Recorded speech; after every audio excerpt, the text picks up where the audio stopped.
Serial उड़ने की आशा के आने वाले एपिसोड में जबरदस्त हाई वोल्टेज ड्रामा देखने को मिलने वाला है। इस बार कहानी में ऐसा बड़ा मोड़ आने वाला है जो साइली, सचिन और पूरे परिवार की जिंदगी बदल सकता है। पूजा के दौरान पंडित जी की एक भविष्यवाणी सभी को हैरान कर देगी और कई ऐसे राज सामने आने के संकेत मिलेंगे जिनके बारे में किसी ने सोचा भी नहीं होगा। कहानी की शुरुआत होती है घर में रखी गई विशेष पूजा से। पूजा में कौन बैठेगा, इसे लेकर रेणुका और परेश के बीच तीखी बहस छिड़ जाती है। परेश का कहना होता है कि पूजा में सचिन और सायली को बैठना चाहिए क्योंकि जब से वे दोनों घर आए हैं उनकी तबीयत में सुधार हुआ है और घर में सकारात्मक माहौल बना है।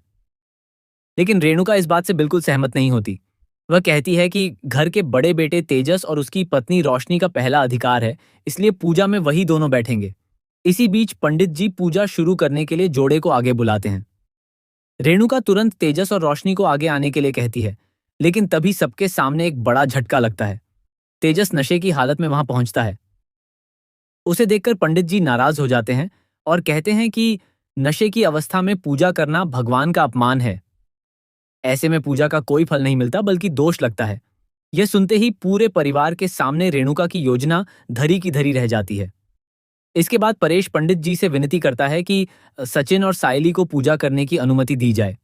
सायली भी हाथ जोड़कर पंडित जी से माफी मांगती है और कहती है कि उनके बाबा की तबीयत बहुत खराब है, कृपया पूजा बीच में छोड़कर मत जाइए। सायली की सच्चाई और विनम्रता देखकर पंडित जी का गुस्सा शांत हो जाता है। मजबूरी में रेणुका को तेजस को बाहर भेजना पड़ता है और आखिरकार सचिन और सायली पूजा में बैठते हैं। पूजा के दौरान एक और भावुक पल देखने को मिलता है। सायली छोटे लक्ष्य को बहुत प्यार से संभालती है, उसकी शरारतों पर उसे समझाती है और बिल्कुल एक माँ की तरह उसका ख्याल रखती है। यह सब देखकर पंडित जी मुस्कुरा उठते हैं और कहते हैं कि बच्चा कितना भी शरारती क्यों ना हो, एक माँ ही उसे सही रास्ता दिखा सकती है। सायली और लक्ष्य के बीच का रिश्ता देखकर ऐसा लगता है मानो दोनों का कोई गहरा नाता हो। लेकिन असली धमाका तब होता है जब पंडित जी सायली को पहचान लेते हैं। उन्हें याद आता है कि कुछ समय पहले यही लड़की मंदिर में संतान प्राप्ति का आशीर्वाद लेने आई थी। पंडित जी कहते हैं कि उन्हें आज भी अपना दिया हुआ आशीर्वाद याद है।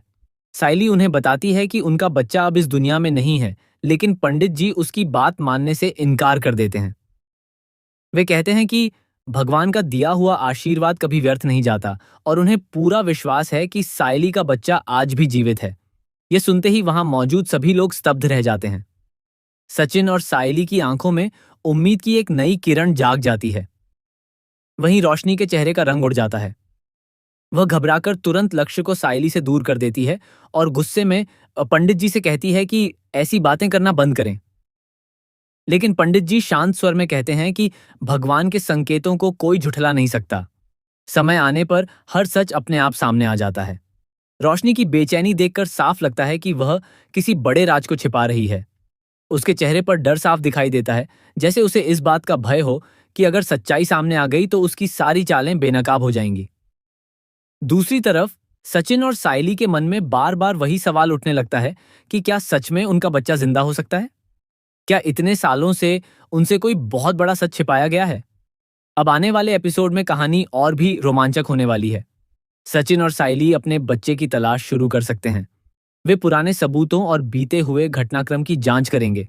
इसी दौरान कई ऐसे राज सामने आ सकते हैं जिनसे पूरे परिवार की नींव हिल जाएगी। सबसे बड़ा सवाल यही है कि क्या लक्ष्य ही सचिन और सायली का खोया हुआ बेटा है? क्या रोशनी इतने समय से इस सच को छिपा रही थी? और अगर यह सच सामने आ गया तो रेणुका, तेजस और रोशनी की जिंदगी में क्या तूफान आएगा? इन सभी सवालों के जवाब आने वाले एपिसोड में मिलेंगे। कहानी अब एक ऐसे मोड़ पर पहुंच चुकी है जहां हर किरदार की असली सच्चाई सामने आने वाली है। यदि पंडित जी की भविष्यवाणी सच साबित होती है तो यह सीरियल का अब तक का सबसे बड़ा और सबसे चौंकाने वाला ट्विस्ट होगा।